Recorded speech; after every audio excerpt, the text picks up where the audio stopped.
Hi, my name is Katy Fulfer, and I'm an assistant professor in the Gender and Social Justice program, and I'm so excited to bring you the next installment of our GSJ Student Showcase, today speaking with Gillian Wagenaar about her project 1649, A Game of New Perspectives. So Gillian, thank you for being here. Can you tell me a little bit about yourself, what you're studying? Well, thank you, Katie. I'm really excited to be doing this interview. As you know, my name is Gillian, and I am a recent graduate of the University of Waterloo. I graduated just this year with a degree in history and a minor in digital arts communications. So I'm planning on coming back to Waterloo for my master's, specifically looking into microhistory with Dr. Stephen Bednarski. So that's my plan for now. But yeah, so that's me. Awesome. And I should say that your project 1649, A Game of New Perspectives, won the Sandra Burt Research Award, which is awarded annually to usually an essay that is written for a gender and social justice course. But recently we expanded the criteria so that any kind of project, not just essays, were eligible. And so it's a delight that your board game was our first winner when we broadened that criteria, just to show off the interesting kinds of research that GSJ students are doing. So your game, 1649, leads players through the lives of women living in Edinburgh, Scotland in 1649. And you created this project for Dr. Greta Croker's course, her seminar, Sex and Gender in Early Modern Europe. So could you tell me about some of the key ideas that you wanted to convey about women's lives in your game, 1649? Yes, absolutely. So one of the main kind of question that I wanted to answer behind this was, how did women's lives differ from one another? Because the experience of women in early modern Europe was not the same across the board. Just as you have it between men and women, you have and everyone, you have inequalities that exist. So I wanted to focus on women, the experiences of women, not only because it just has a personal interest for me as a woman, but also because there's so many nuanced levels that you don't see and don't necessarily come up in the historical record. We see more the extraordinary individuals who stand out among the masses, but we don't always get to look at the individual and ordinary people who may not have been recorded, or whose experiences might seem like just day to day kind of thing. So I wanted to look at inequalities through class, but also just the ordinary lives that were lived during the early and modern period. Right, because it's not just like a diversity among women in modern Europe, but even within one place, you can get such a Exactly. diversity of life experiences. Can you tell us about some of the ways you conveyed these ideas through the game mechanics? So, so I have, you can, so none of the different characters you can play as, we have upper, middling, and lower classes. Different experiences occur based on who you are, who you play as. You get to marry people, you get to court others, you can cheat and be accused of witchcraft, and catch a terrible disease and die. That's all. It's just the scope of life in the over the course of a year in Edinburgh. So just it's a really there's a really just a lot of things that you can do in the game, and some of it's good, some of it's bad, and I think that it covers a lot of stuff. Yeah, and you mentioned that someone could be accused of witchcraft or that someone could catch a disease. Is this around the time of the syphilis epidemic?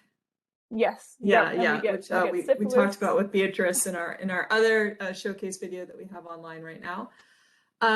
The way that points are awarded in 1649 is across three different metrics. So you award points for a character's health score, their honor score, and their wealth score. And I was wondering if you could tell us about why you chose wealth, health, and honor as the categories for which characters or players through their characters could earn points. Absolutely. So that comes about both through my the study of history, but also through my experience with game design courses. So one of the things, if you're designing a game, you really want to emphasize simplicity, which this game is a little complicated in some aspects because there's a lot of history to go with it. But I wanted to keep the point system as simple as possible while still, describing and showing the nuances of women's lives at that time. So I have health and wealth because so everyone would have had to balance, and both of those really tie into the inequalities, especially with classes. So, for example, you have wealth, which is family wealth, by the way, this is not specifically the woman's wealth, but her family's wealth, that allows you to, say, marry a wealthier suitor, get more money. You can afford food, you can afford medicine, you can afford to get out of jail, essentially, a get out of jail free card if you come across any incidents like that. And then health keeps you from catching diseases like the plague or syphilis. And you can just afford to work. Like I have like a work mechanic. So if you're sick, you can't make money, which means you die. So those balance each other out. And then one of the core aspects again is the honor system. And that's actually one of the first things I came up with. And one of the main reasons I decided to create a game in the first place. So early modern Europe was, and like specifically for women, was really defined by honor. And was women, what women had as social currency, essentially. So your level of honor determined who you were in society. So a woman of high class would have more honor simply because of who she was. You could be taken down from that level if something happened to you, if you were accused of something, if you had a child out of wedlock, if you were caught like as an adulteress. There's all these things that could affect your honor, and those are the things that you can't come back from. So I really wanted to use that as a game mechanic because it's essentially a point system that was happening in real life. Yeah, and the metrics sometimes like work against each other.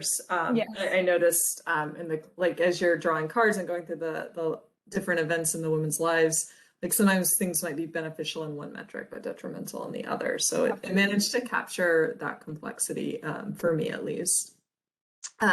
So I'm interested in why you chose a board game as a means of research dissemination. And I mean, obviously you're interested in board games, but thinking specifically about how history might be gamified for educational purposes.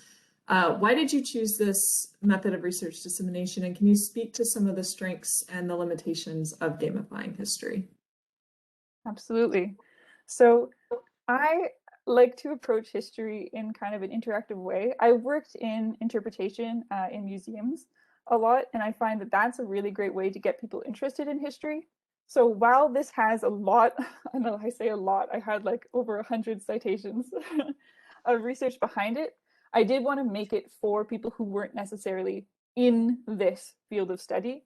I mean, obviously, if you are, you can play it, but it's also to get people interested. It's kind of like a gateway drug into this era of history.